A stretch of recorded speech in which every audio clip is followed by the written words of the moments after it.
Hey everyone, I'm Emily Marsh from the Chamber. Thank you so much for joining us for this webinar today. I want to thank Mainstay Technologies for partnering with us on this really great event. We're going to have a lot of topics to share with you. If you didn't know, Mainstay Technologies was actually our Business of the Year in 2019. So we worked with them in the past and really want to thank them for stepping up to share this info with you all today. We're going to cover a lot of topics, but I wanted to let you know that if you have additional questions after the webinar, topics you want us to cover or dive more deeply into, please reach out to the Chamber so that we can provide more educational programming like this that answers more of your questions. So you can email us, and that address is events@concordnhchamber.com. I also want to let you know we have other resources for you at this time. If you're a business that is struggling or looking to support others, you can go to our website, and there's a quick link right on our homepage so that you can access that information and important updates from the Chamber. So please take a look at that. And our website is concordnhchamber.com. So thank you so much for joining in. I'm going to hand it over to Mainstay Technologies. Thank you again for hosting this for us. All right, yeah, thank you so much, Emily. I appreciate it. And thanks so much to Emily and to Tim and the Chamber for understanding the need for this kind of consulting for their members and acting fast to make it happen. And I'm really proud to say that this sounds like the very first webinar that the Concord Chamber's ever put on. So I feel like this is a historic moment. So my name is Ryan Robinson. I'm the Chief Service Officer of Mainstay Technologies. We are a managed IT services provider as well as an information security provider as well. And we love working with clients in the Concord area. We have a lot of clients that we work with in Concord. It's the business community in Concord is just, we work with clients all over New Hampshire and northern Massachusetts, but I would say the business community in Concord is the top of any place that we work in, I mean that very genuinely. I went through the Leadership Greater Concord program, as a number of team members here at Mainstay have, and we love Concord and the whole business community there. So given the nature of this webinar format, what I'm going to do is walk through this presentation, and I'd ask you to, we're going to have a Q&A session at the end, but I would ask you to not wait to type in your questions until the end, but rather type them in as you think about them. That'll help make sure that they're all available and you're asking the questions in the moment that you're thinking about them. It'll help, if there's any nuances to those questions, they tend to be better as you're thinking of them. Also, don't stress about taking notes. I can send notes to anyone who requests. Just email me at the email address right there, rrobinson@mstech.com. And my philosophy here is that I want to give you a ton of information in this hour, but then give you the notes so that you can go deeper on anything that you missed on the first pass, and certainly can reach out to me directly with any other additional questions as well. So what we're here to talk about is technology to support a positive remote workforce. So we're going to talk about both the technology side, but also the culture side as well. So here's the situation we're in. Basically, the coronavirus has changed the market dramatically in a number of days. I mean, organizations are needing to go from partially remote or fully remote almost overnight. And I mean, that's the case quite literally in New Hampshire, as we got the notifications about schools closing on a Sunday evening, and effective essentially overnight. So we all had to make shifts to make it so that our teams were able to work remotely.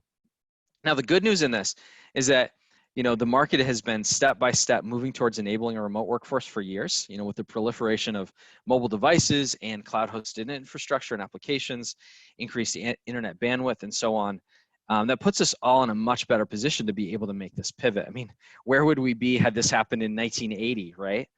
Now, the challenge, though, is that many companies are still just in a situation that need to go fully remote or partially remote, but just don't have the proper remote access tools, either VPN or laptops or whatever is needed to be remote. They may not have the necessary cloud-hosted, accessible anywhere applications and data. They may not have the virtual communication tools that are needed, or maybe they have them, but their teams are not trained on them effectively. They may not have the proper security layers and protocols to make this shift, or even like the cultural buy-in. The challenge is that or the reality though, is that we have to adapt, and we have to adapt fast. You know, we think when the meteors hit millennia ago, it's like all was going to happen is like you either go extinct, you adapt slowly, and then as a result of that slow adaptation, there's lots of negative consequences, and you may still end up going extinct, or you have to adapt fast. And that's essentially where the position we're in now is that the business evolutions, the workflow evolutions, the technology integrations that maybe some of you were planning on in the next, coming months or years, we're going to have to make those shifts in the coming days and weeks. And it's easy to think, well, we're going to get through this health crisis, and then in a couple months, a few months, whenever it ends up being, we're going to bounce back and we're going to go back to business as usual. But the reality is this is a long-term reality for us, is that our culture, the American culture, is not going to be the same after this. The expectations that our team members have for remote flexibility isn't going to be the same. The market's not going to be the same, and we are all going to have to adapt for a new world, but have to adapt for it incredibly quickly. And so the goal here today is to really give you a playbook for that fast adaptation, to give you a playbook for enabling you to have a remote workforce, and a remote workforce while having still a great company culture along the way. So the playbook looks like these three things. Essentially, you need to have the proper technology, the cloud-hosted infrastructure and applications, remote-ready endpoints, proper connectivity and remote access, proper peripheral devices, proper communication tools, etc. You need to have, secondly, the proper security layers and workflows. We're at a time in which the hackers are not taking a vacation during this. And we'll talk about it a little bit more, but this is one of the most critical times to improve security for your organization as we're navigating this change. And then we need cultural intentionality. Culture is developed without us being intentional about it. Culture will develop, and the question is just whether or not we focus on it and guide it effectively. So let's start with proper technology. So to be remote enabled, essentially we need to have a dynamic where the server environment that we had has to become a remote accessible server environment, or all of the data and applications or services that we are receiving from those local servers we're able to access those remotely. The applications that we utilize that maybe have been locally hosted previously, now we're going to have to make sure that those are accessible anywhere. We're going to have to utilize endpoints, the computers, tablets, etc., that are mobile friendly and allow us to work from home or work from anywhere. We're going to have the right, monitors and peripheral devices. We're going to have to figure out new ways to utilize our phone system when we can't have a local digital phone system anymore. And we're going to have to utilize the virtual communication tools that have been available to us for a long time, but many of us just have never used before, or we use, maybe it was only small individuals within the organization that use them. So let's talk through each one of these categories in turn. So on the left side of your PowerPoint there, we're going to talk first about your server environment.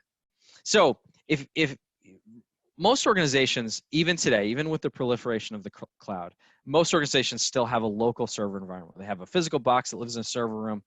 And so really, for most organizations, you have one of three options. And some of you may already be in one of these classes already, but probably most of you are in the third. Option one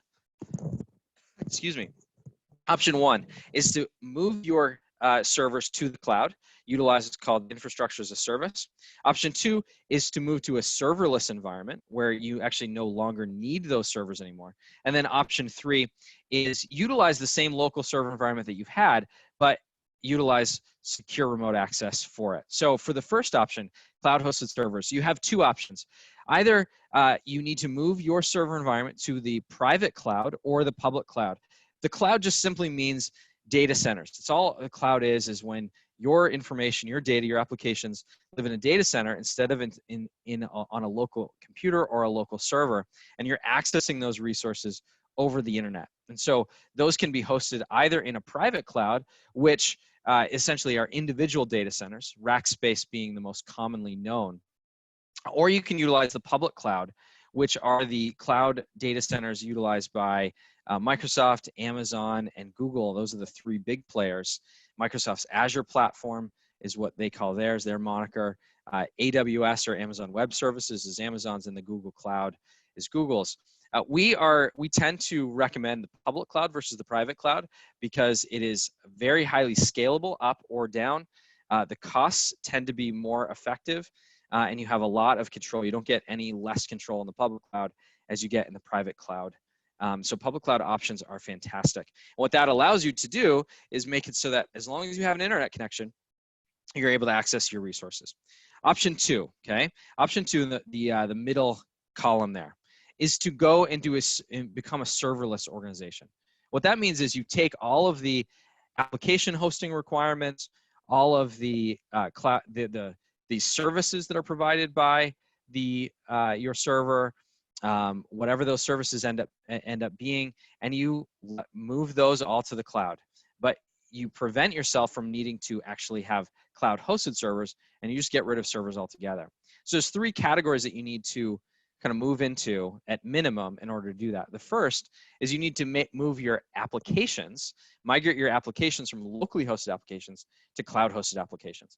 So an example of this is like QuickBooks. If your organization uses QuickBooks, you have that hosted on your server or on an individual computer, you can move to QuickBooks Online, which is their hosted platform that is owned by Intuit.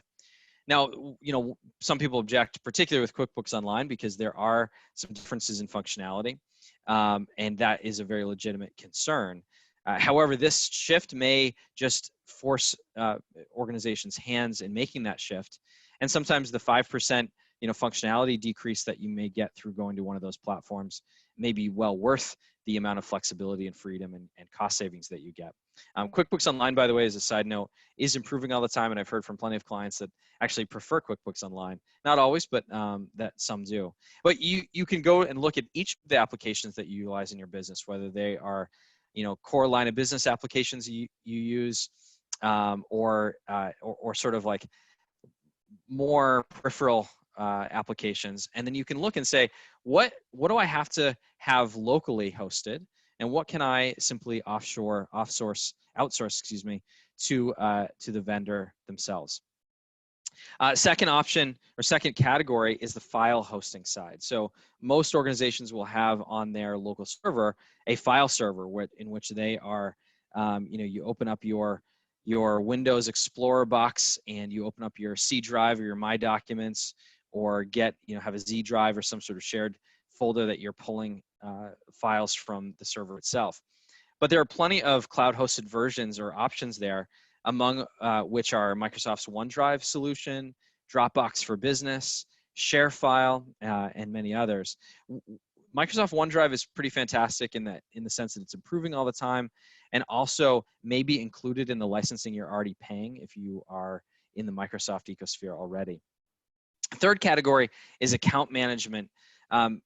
Local servers are called servers. I mean, essentially a server is just a computer, a big computer essentially, that has a different operating system and can provide different services to the other individual computers that they are connected to. One of those is all the security controls and the account management. But there are cloud-hosted options for doing that. One, for instance, is called Azure AD, or Azure Active Directory, which is a Microsoft solution. And there are also mobile device management, or MDM, platforms that can be utilized to perform some of those security measures for tablets and smartphones and laptops and so on. So, you basically have to look through each of the things that your server does for you and say, how can I move those services or application requirements to the cloud? Now, your third and final option is to maintain the local server you have. And that may be the right call for many of you, because maybe you just bought a new server host and you just invested a ton of money and you don't want to just throw away that investment. So that's still a very valid option. You just have to make sure that you have secure, proper remote access.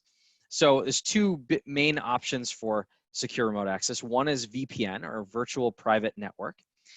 This is used for anytime that you need to access data from that local server, and you can set up VPN as a secure encrypted tunnel that essentially puts you in a position where you are effectively at the office without being at the office, but you have the same resources that you would have there.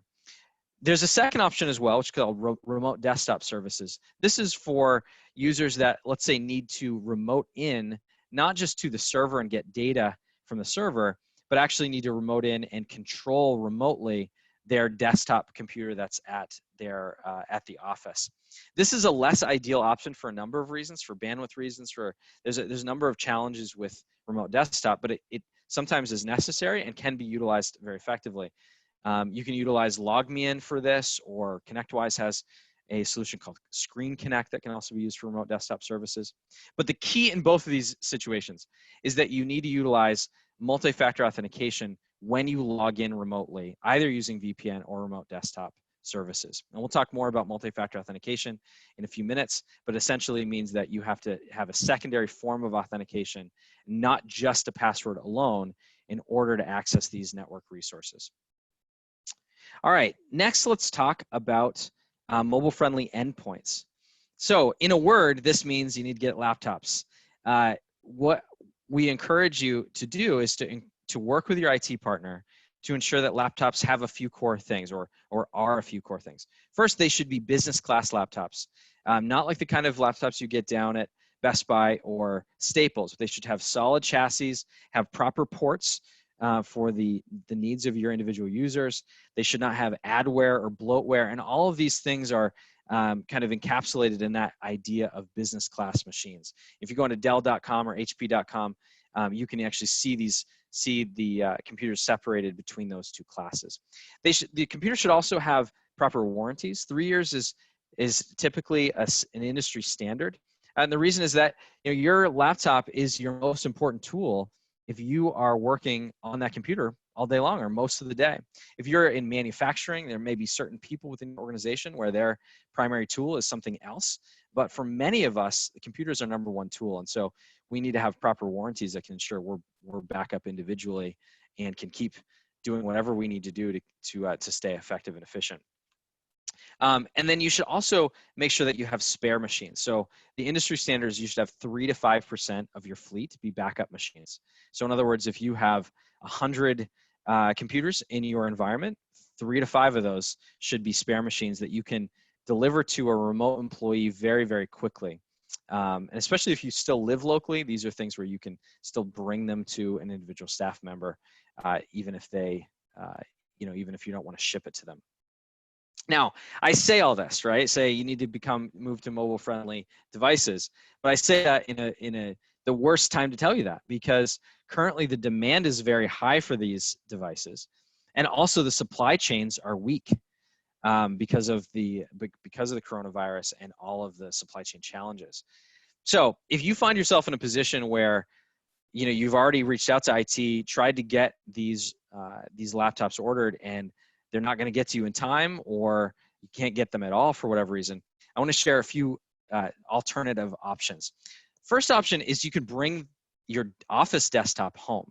Remember that those desktop machines are not ideal for being mobile, but they certainly can be moved from your office and set up in your home office. The key, though, is to make sure that you need to remember that most of those desktop machines don't have an internal wireless card. And so you're not going to just be able to pick them up and move them into your home office and no problem. You're going to have to most likely get either an external wireless card, which bluntly are very hard to get right now because so many people are trying to do this. And so the supply chain challenges you're going to run into there as well. And so instead, you're probably going to have to get a very long Ethernet cable that you can bring from your home office to your router so that you can still get internet access even without the wireless card, at least as a temporary solution. So many of you will have, home office upstairs when your router is downstairs or your router is in your basement. And so sometimes you may need to get as big enough as like 100-foot Ethernet cables, depending on the size of your house and how far that is away. So it's something to be aware of and to work with IT on. Second option is you can use non-business class machines from a retail store. You can go down to Best Buy or what have you. However, when you do that, you should really work with IT to make sure that you have the appropriate specs for those machines. Not every machine is made equal. And some people have, engineers who are working on CAD systems and so on, and the standard retail machines are just not going to cut it. You should also look for ports and what are required for the ports.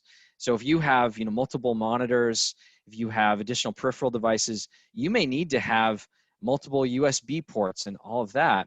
And if you don't have a proper docking station, which we'll talk about in a little bit, that can give you extended number of ports, then those are going to need to be physically in that device.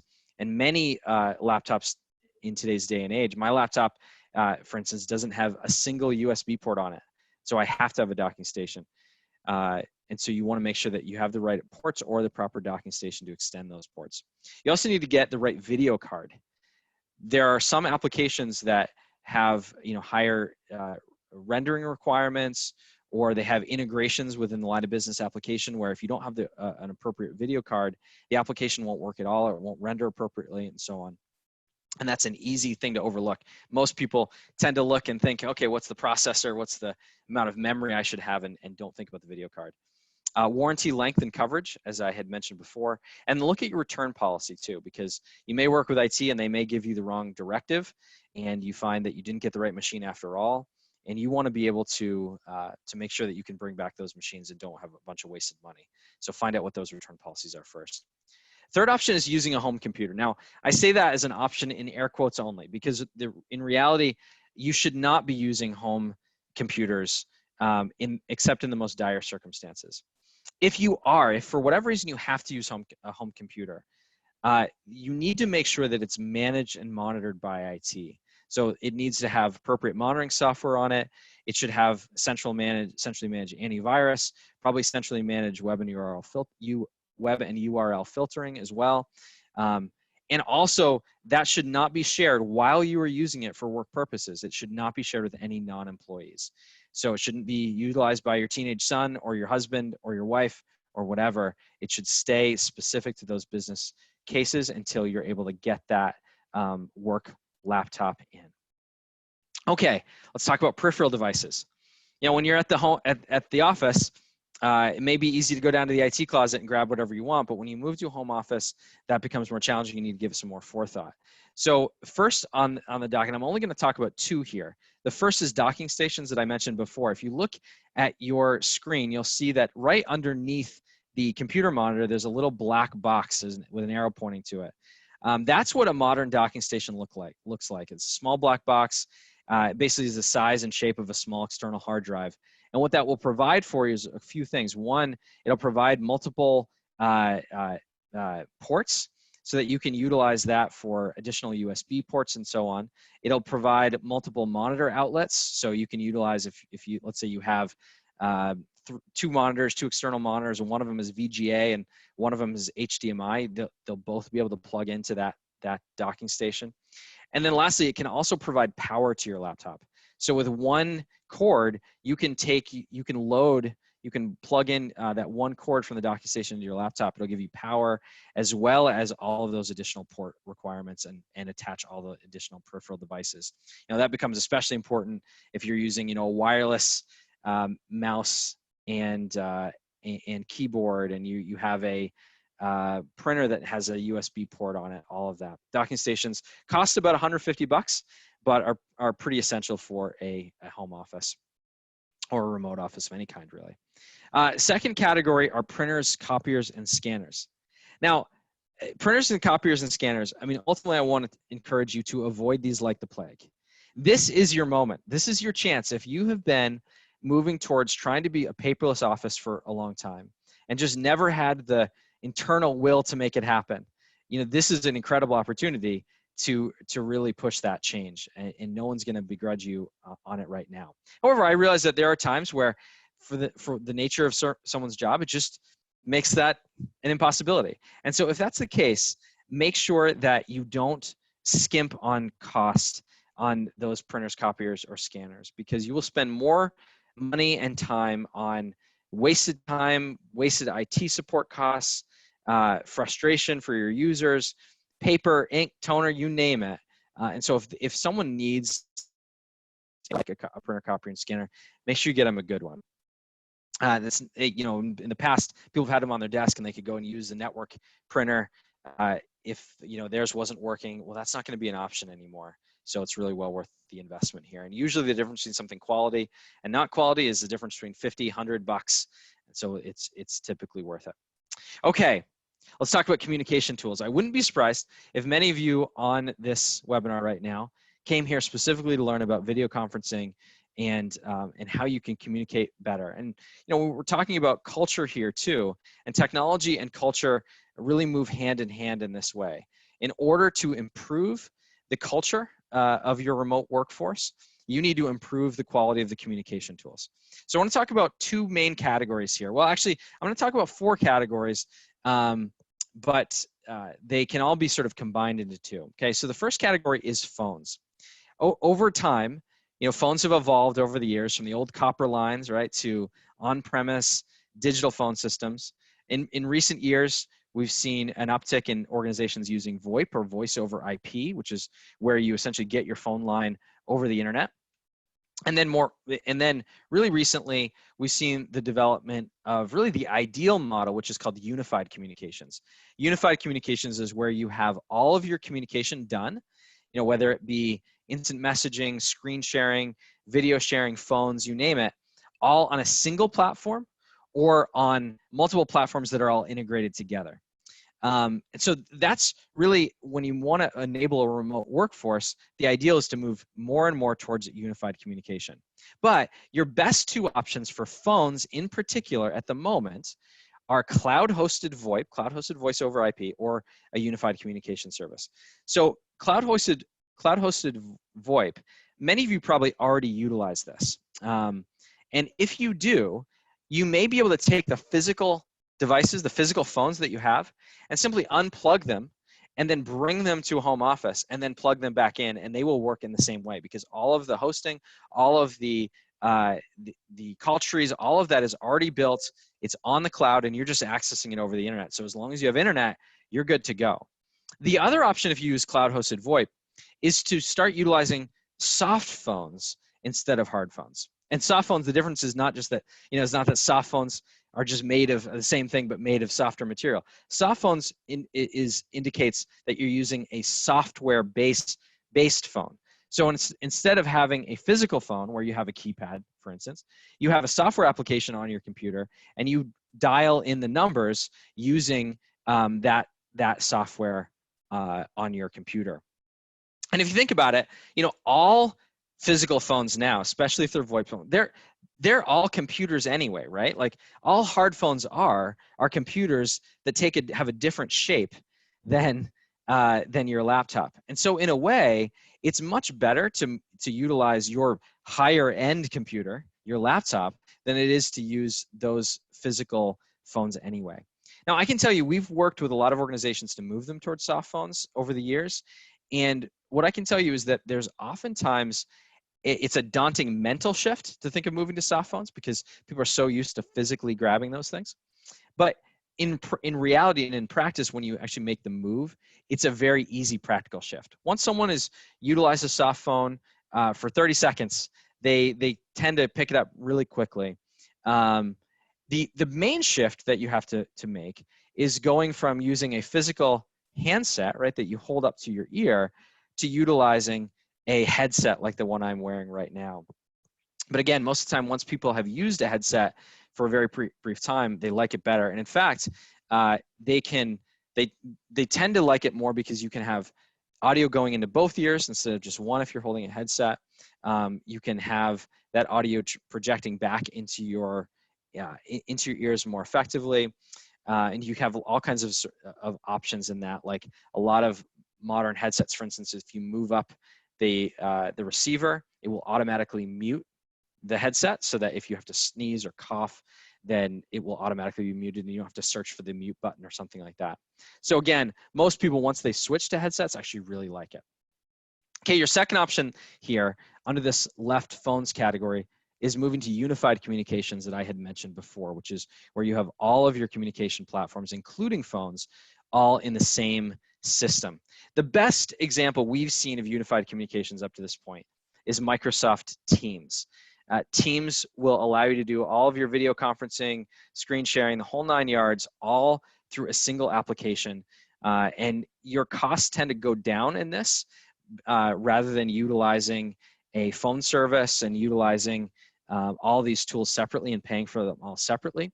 The way that your cost can increase when you utilize Teams or any of the unified communications platforms are really the headsets that you buy and how expensive you want those headsets to be, how comfortable. Sometimes there's certain systems that require you to have particularly headsets of particular compatibility levels. And so those can be costly depending on what you choose, but there are some low-cost versions of those as well. But as an overall, you can lower costs when you utilize unified communications like Teams. All right, third category, video conferencing. So this video conferencing is going to be more and more critical for organizations as we all become more isolated, right? And I'm going to only talk about 2 particular video conferencing platforms right now, but there are a bunch, and we'd be happy to provide consulting on use cases and pros and cons of Google Hangouts versus Cisco WebEx versus Join.me versus Adobe Connect. There's a bunch of them out there. Happy to help anyone walk through that. But regardless of the specific solution you choose, what you want to do is make sure that your video conferencing tool allows you to do 2 things. One, have on-the-fly internal meetings, communication, and collaboration, right? So that with a couple clicks of a mouse, you can connect to an employee and be up and running with a conversation rather than, you're not going to be able to go down the hall anymore. And so this is what allows you to essentially be virtually down the hall. And then second thing is you want a tool that's going to allow you to have external meetings, communication, and collaboration as well. And so both of these that I'm going to share with you, both Microsoft Teams and Zoom, the 2 I'm going to talk about, both of those options have both those capabilities. So pros and cons of Teams and Zoom. So starting with Microsoft Teams, some of the big pros of Teams are if you're already in the Microsoft ecosphere, you're probably already paying for Teams actually. And so it may not be any cost increase at all. It's also great whenever you're in a particular ecosphere to utilize the solutions created by that vendor because there are all kinds of integration points. So if you're using, Microsoft Office already and you have email hosted through Microsoft through Office 365 and you're using Outlook and so on, then there are all these integration points and ways in which you're not going to have the same kind of technical challenges if you use a different third party. As an example of that, if you utilize Outlook for your email client, in one click, you can turn any calendar invite into a Teams meeting where it will send the person you're inviting to the meeting with a link that they can click on to open up in a web browser or open up in a Teams application, the ability to connect with you directly. And even if that external party, let's say, doesn't have a Teams license themselves, they can still utilize that by opening up in a web browser and still be able to have the phone or video conference with you. So there's all kinds of integration points when you're using Microsoft. Also, another pro of Teams is that it can fully replace your phone system, which Zoom cannot.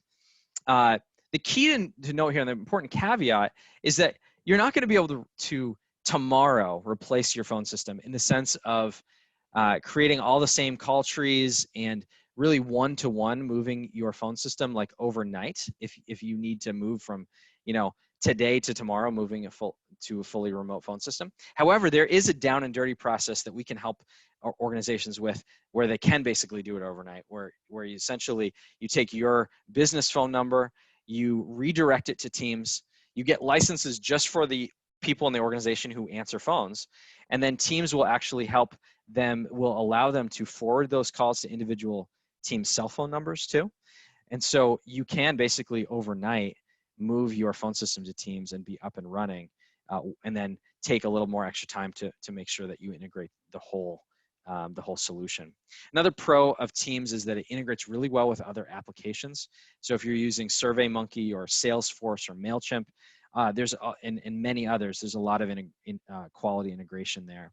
And you can invite a lot of people too. You can have 250 people max for audio or video conferencing, which most of us are not inviting that many people to our video chats anyway. And you can also do webinars or other live broadcast events up to 10,000 people. Now the cons of Teams are that is really just cost primarily, because you may have to add additional licensing depending if you need audio conferencing or you're utilizing it for your phone system, etc. But in reality, that's not even really a very significant con, because most of the time, if you don't use Teams, you're going to be using some other service that you're going to have to pay for those anyway. All right, so let me talk about Zoom. Pros of Zoom is that you can create a Zoom account very easily, either as an individual, let's say you're a sole proprietor, or as a business with multiple people. You can create a Zoom account very, very easily. And it sort of doesn't matter what ecosphere you're in. If you're a school and you use Google Apps, or you are a law firm that uses Microsoft Office, or whatever platform you live in, it sort of doesn't matter with Zoom. It allows you to kind of hover above and utilize it no matter what. You don't have to have what's called a tenant of a particular license in order to use it.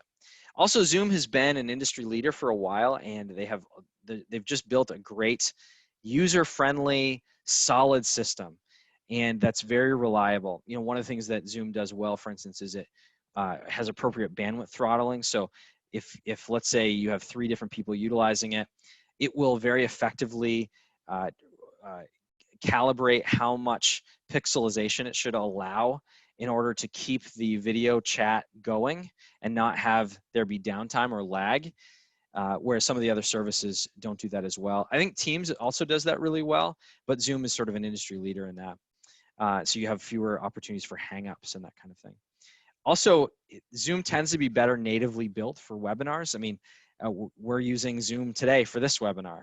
So if you're doing a lot of webinars, Zoom can be a really great option. But again, Microsoft is putting a lot of R&D into Teams, and so we're going to see that getting better and better all the time. So Teams still should most likely be the default for most organizations, but there are times where Zoom makes more sense. And there are times where Join.me and Google Hangouts make more sense.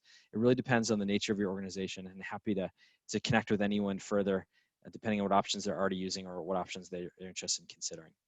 All right, the 4th category here in communication tools is sort of a bonus tip. I want to talk about voice email. There is a tool that I'm a huge fan of called Voxer, spelled V-O-X-E-R. Voxer is both a mobile and a desktop application in which you can send voice messages either to a single person or to a group. And you can record those messages. They can be up to 15 minutes long. And when people are listening to them, they can play them at 1x, 2x, 3x, 4x. So there's fast playback speeds to save time as well. And I'll tell you that, in the past several years, Mainstay, we've been using this tool a lot. And I can tell you on our executive team, we use it a ton. And I would even argue that a lot of the progress we've been able to make as a company in developing our own workflows and processes and team largely is the result of utilizing Voxer, because we're able to stay in close contact with each other and to pivot very quickly and to develop and to communicate with our team and each other. There are many times where it just doesn't make sense to call someone because your schedules aren't going to align, nor does it make sense to send an email because it may take you a lot longer to actually craft an email. Whereas with Voxer, you can send a voice message. It can be much faster, and even on playback, it's even faster if people want it to be. And so huge benefit in using that. You can get it by simply searching in your app store and in your phone app store for Voxer, or going to voxer.com. The free version tends to be suitable for most organizations. I utilize the paid version because of how much we use it, but the free version is really significant and in its value and substantial for most users.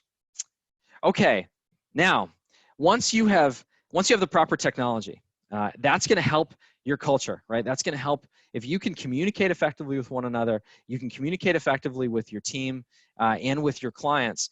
That's a huge culture boon. But you need to also layer on the appropriate security layers.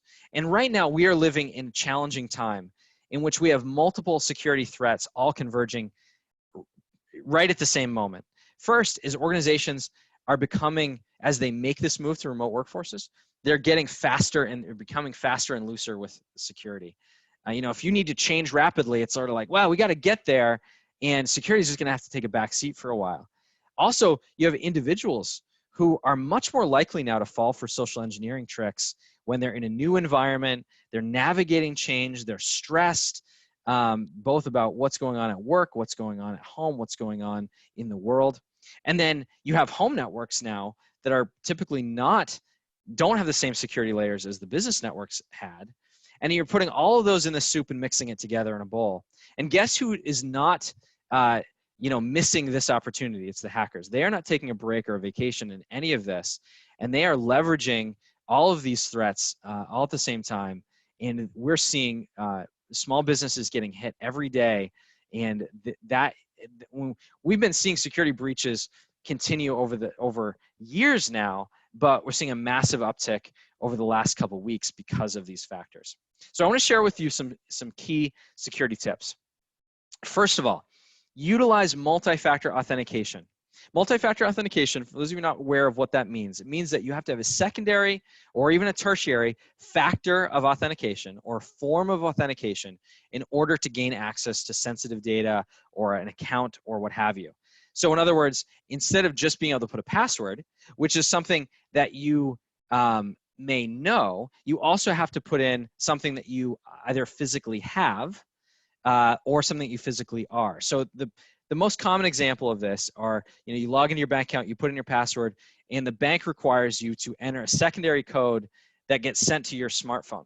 The reason why that's so helpful is because it means that in order for someone to access that account, they would not only have had to have your password, which could be guessed or cracked remotely, but they would also have to have your physical device as well, which is much less likely for someone to gain access to. And there's also, you can use your thumbprint or a retinal scan. These are all forms of multi-factor authentication. So I'd recommend that you look at 4 different areas for what to layer multi-factor authentication in on. First is your bank accounts, whether those be personal or business. And if you have a bank that doesn't offer you a multi-factor authentication option, you should seriously consider changing banks, because that may be indicative not only of a lack of protection on your account, but a lack of security sophistication on the part of the bank, which may increase your risks in other ways as well. Email, email should be layered with multi-factor authentication. And one of the objections, people think, well, I open email all the time, and if I have to enter a secondary code every time I want to open my email, I'd rather just quit. Well, the good thing is modern forms of authentication will allow you to essentially cache that secondary authentication factor onto a device, so that you won't need to enter that secondary code or click a link in a smartphone application. The only time you'd need to enter that secondary form would be when you are trying to access it remotely yourself. Like, let's say you are going to outlook.com on a different computer that's not your own, something like that. But you don't have to keep re-entering codes all the time with email MFA. Also, VPN or other remote access tools should also have multi-factor authentication. So if you can log into your business network using your personal device, and you don't have to utilize multi-factor authentication, you should be reaching out to IT and asking them to implement that option as soon as possible. And then lastly, wherever sensitive data lives, whether it's in either key applications, let's say you're using some sort of legal software that has a bunch of sensitive data, or financial software that has a bunch of sensitive data, then consider layering on MFA over those as well. Okay, secondly, staff training. Your users are your #1 security risk, and they were your #1 security risk even when you were in the office. Now think of the increase that we've seen because of that. So really, everyone needs to ensure that they have staff security awareness training as part of their onboarding if you're hiring new employees. And that training should be updated and really taken annually at absolute minimum. And I want to give you some very specific key training elements, some secure email practices in particular, because 91% of the breaches that occur at least start over email. And there's a massive uptick in phishing emails right now, around IRS items, and because we're in tax season. or related to the coronavirus, things coming out that appear to be from the CDC, etc. So what I would recommend is that you send, again, I'll send you these notes for anyone who requests, and you can just cut and paste this and send this to your team. But anytime they see something that looks to be a fishy email, they should follow a few steps. First of all, they can click the reply button, as long as they don't hit send, of course, to verify the authenticity of the email address, because once you hit reply, Outlook will actually show you in the to address field where that's actually going, so you can determine whether it's actually someone who's, you know, the real email address or a spoofed one. Also, you want to hover over any links or check for any domain names that seem weird or misspellings, that kind of thing. In the little left-hand dialog box, if you hover over a link, you'll be able to see where that link is actually sending you. Also, don't click links if you don't need to. And one of the most important links to not click is the unsubscribe link, which people think that's the one link they should click, but that's actually the one that's most likely to be compromised. So if you have something that looks like a phishing email, you go and you mark it as spam, which also has the side benefit of training your spam filter on what to look for. Also, don't click the download images button in Outlook if an email isn't coming through correctly. You know, only click that button for emails that you know are fully safe and on your safe senders list. And then lastly, you need to voice verify. It used to be that you could, if you saw what looks like a phishing email, let's say it came from your boss, you could just open up a new email, send it to your boss and say, hey, looks like someone had, you know, or looks like I got this email address. I want to verify that that's from you. The problem now is that the hacker may actually have compromised their whole account, which means that if you email them, you're just going to get a reply back from that bot saying, yes, that was me. Please click that link or open that attachment. Now you have to voice verify. You actually have to call your boss and say, was that from you? So voice verify, voice verify, voice verify.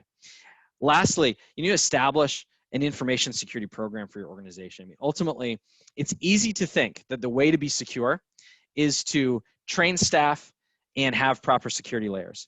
But the reality is that there are a host of ways that if you don't have the right policies, procedures, data workflows, phishing testing for users, dark web monitoring, compliance governance, you know, if you're under certain kinds of compliance, you need that to be monitored and managed as well and to be integrated.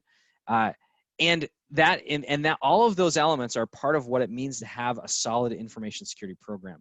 Your information security program should essentially be the rules of the road for your organization and should dictate what you have for technology, what you have for technology controls, what you have for user training, what you have for all of those workflows.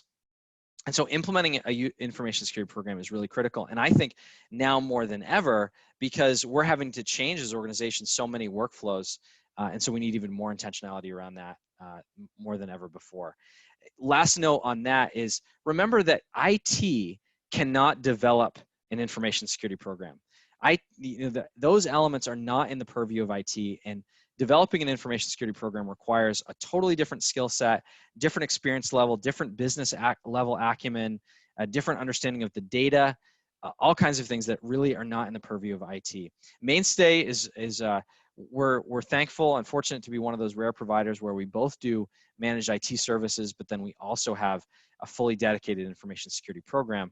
But as a general rule, don't assume that IT is going to take care of security for your organization. Okay, last play in the playbook, or last series of plays in the playbook, are around cultural intentionality. As I referenced earlier, culture is not something that will stop if you don't think about it. It will continue, it will develop, it will just develop and take shape in a way that you are not happy about. And, you know, Mainstay, we've been thinking about company culture a lot over the years, and we were really fortunate to have been named the best companies to work for in New Hampshire the last 2 years in a row. And we think about culture a ton, but, you know, even for us, it's like a lot of what we've had the luxury of doing over the years is developing culture by shaping our physical environment, what our offices feel like. And we lose that physical engagement. We also lose the physical engagement with the people as well. And so that has an impact on both how our team feels about our company and our people. It also can have an impact on how clients feel, right? Like you bring in a client into a conference room in your office, they're going to get a lot of understanding about what that culture what the culture of your company is like. And you lose that when we lose this physical engagement. So we have to be more intentional about this than ever. So I want to give you two categories of recommendations. First of all, around culture building. First of all is to really check in and hold your team accountable, not just for their work product, but for their work process, okay? Work product versus their work process. It's so easy to think, okay, what we're trying to hold our teams accountable for is what they get done and their billable time and those kinds of things. But we need to encourage them more than ever on being intentional about how they're going about their day-to-day work. So for instance, encourage them to have a dedicated separate workspace in their home. They should not be doing their work sitting on their bed or in their living room, in their living room with their laptop in their lap. That's not good for their backs, and it's also not good for their psyche. Encourage them to implement daily work routines as part of their work plan. And don't just think of the work plan as being what they are, the results of their work, but what is their routine, and help them define a solid routine. It's not just children that thrive on routines and consistency. Even our health is largely determined by the circadian rhythms that we live by, when we're going to bed and getting up in the morning. And the more consistency that we can have in that, the healthier our teams are going to be, which is going to, not only have the immune benefits to help them fight off this virus, but also provide, be happier, healthier, provide better value to the company and to your clients and customers. And lastly on this, I think we need to model what I would argue, or what I would call proper work to home shifts, and conversely, proper home to work shifts. When you have a physical office space, you go to the office, you do your work, you come home, and work ends. Now that line has been getting blurred, ever since the development of the internet, especially since the development of the smartphone. And we've always needed to be thinking about this, even over the last several years. But how much more now, where your work and your home are the same physical space and you don't have those same kind of triggers. So encourage your team to do things like changing their clothes when they start and end their workday. Even if they don't dress up in a 3-piece suit when they hit their computer, even if it just means they have jeans and a polo, and then when they're done they move into a t-shirt. Something to break those up and shift those phases of their lives. And then related to modeling, even when we're emailing our teams, we are unconsciously sometimes shaping culture. And if we, let's say, email our teams at 10 o'clock at night, we can be setting a sort of subtle expectation that they should be working then and not having those proper work to home shifts. And so there's a great tool, for instance, on Outlook. You can hit the delayed delivery button that will allow you to, if you're let's say you have to write that email at 8, you can wait till 8 in the morning for it to actually send. So we really need to model this for our teams in order to build a good culture for them. And secondly, increasing our one-on-one and all-team engagement and communication. The need to have proper and over communication during this time is critical. And so if, let's say, you normally have quarterly all staff meetings, turn those into, and now you're going to have those over Zoom or Teams. Move those into monthly staff meetings and make them shorter. Same thing. It's like if you work with your individual team, let's say you're a practice area leader in your company or division leader, and you have one-on-ones with your teams. Well, turn those one-on-one rhythm meetings that maybe you only have once a month, turn them into once a week and make them shorter. Utilize those unified communication tools that we talked about to make that communication easier and more efficient, and really default now to video rather than phone. I think even for me personally, I've always wanted to default to phone because I don't want to put people on the spot. If you're in video, it's like you got to be presentable, and you don't want, historically, we've not wanted to put people on the spot. But now we need to create cultures in our organizations where they're not going to see our faces anymore. We're not going to see their faces anymore. And we need that human engagement still. And so now when you're sending out a team meeting, send it as a default and set the expectation that it's going to be a video meeting, and set that as the expectation for your teams. There's also another tool called Yammer, Y-A-M-M-E-R, that you can utilize to increase this one-on-one and all team engagement. It's basically, you could think of it as like, it's a Microsoft product, and you can think of it as like Facebook for your company. And it's much more casual. and allows people to connect in a more informal setting. Teams also allows you to set up what are called channels, Teams channels. And so, for instance, you could have a separate Teams channel for each one of your individual divisions of your company. You have a team channel for finance and a team channel for operations and so on. And so you can collaborate more easily and effectively on those individual teams too. But again, we need to be very conscious and concerned about culture. And we need to recognize, as I referenced earlier, that this isn't going away. Even if this health crisis were to lift, we find a miracle cure, ultimately we're in it for the long haul, and our people expecting much more remote work to be allowed, and our clients are going to expect it. We, even just look, you jumped onto a webinar. Maybe today was the first time you jumped on a webinar, and now you're going to be much more comfortable jumping on them in the future, which is going to increase the number of organizations that are doing webinars versus in-person seminars. All of this is shifting, and we need to shift our culture, our company cultures, to respond and make sure that we can keep this positive engagement that we've had historically. So how can Mainstay help in all this? Well, first is we are a managed IT provider. Again, we take care of a lot of clients in the Concord area, and we can be your full IT department. Essentially, our structure is we provide the services of a full enterprise IT department, and but we deliver it in a really personalized, connected way where our clients have a core team that really gets to know them, their business, their workflows, and work with them effectively. And we're able to support fully remote workforces and provide fully remote support ourselves. So we're well positioned to navigate these waters with you and provide this consulting. We've been doing it for years, and this is just accelerating the need for many clients. Also, if you have, let's say you have already an internal IT person or IT staff, they may be struggling right now. There's a lot of requirement for IT to respond and get people up and running and effective in this place. And a lot of the IT departments are not handling it. This is the case both for internal and external IT.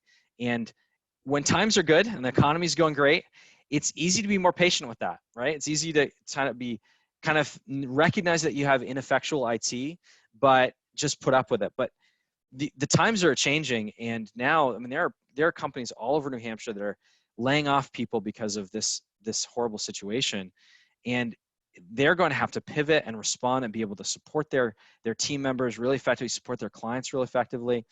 And so there's, the time for kind of patience with ineffectual IT is over, because jobs are at stake, and quite literally lives can be at stake depending on the kind of industry you are in.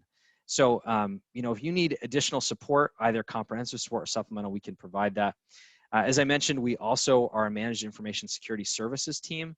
So we can do risk assessments, compliance governance, user security training, policy development, secure workflow consulting, all of the organizational side, you could say, of security, and not just the technical side. We can also perform one-time audits or assessments, and of course, a call anytime.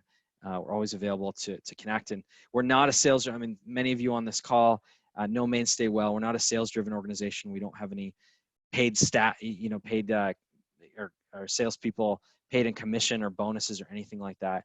We just provide high-quality consulting and let the chips fall where they may. So don't hesitate, any of you, if you're interested in learning more about these services, these options. So you can see my email address here, rrobinson@mstech.com. Feel free to request any specific notes, and let me jump to some questions, see if there's any questions here. This person brought up a great point. Not a question, but a general comment. Going paperless is great, right up until you've been hit with a ransomware virus. Then you're wishing you had that paper file.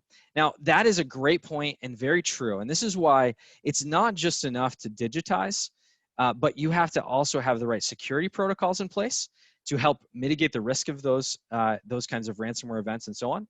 But also you have to have the right business continuity solutions. You have to have the right backups and other solutions that will make it so that even if you ended up having a security breach or having a fire in your home or a fire or theft at the office that now is unmanned because everyone's working from home, you need to have the right business continuity solution. So, and we do a lot of business continuity planning for our clients, and that's ultimately what you need. So you can go paperless, but you can't ignore business continuity in the process, because you are totally right that if you go paperless, but then don't have the appropriate backups and redundancies, then you could find yourself in a really bad position. So totally agreed. Great thought. Another question came in. How do you know if your video card is sufficient enough? So that is something that you will most likely need to work with IT on, but they will often have in the system requirements. If you go to your software package, whether it's an online software package or a hosted one or a local one, if you go to the system requirements, they'll often actually outline specific video card requirements that you need. And so when you go and buy that at the retail store offline, then you can ensure that you have the right kind of model. And oftentimes there are FAQs that vendors will post on their websites asking about specific video card, like video card options and whether they will be compatible and work. And worst case scenario, you can always reach out to their customer service, say, hey, here's the video card I'm looking at. Can you let me know whether this is sufficient? All right, well, it's a little past 4, and I want to be respectful of everyone's time. So I'm going to stop here. But again, I put my email address on here, and happy to answer any additional questions or talk specifically about the challenges facing your organization. And also would love your feedback, positive or negative, on anything that was particularly valuable in this webinar, or anything you would have liked to see changed, or if there were any particular things that could have gone into further detail on that you'd like. And in fact, if there are other webinars that you'd like to see, other resources, even if, let's say, there's particular bullet points in this webinar that you'd love to see turned into their own webinar so that we can go deeper on those, please provide any of that feedback. You can provide it to me directly, or you can provide it to Emily or Tim or anyone else at the Chamber of Commerce as well. So thank you so much. I really appreciate your time today, and hope everyone stays healthy out there, both healthy individually and healthy as organizations, maintaining a really positive company culture throughout this challenge. So bless you all, and hopefully we'll be in touch.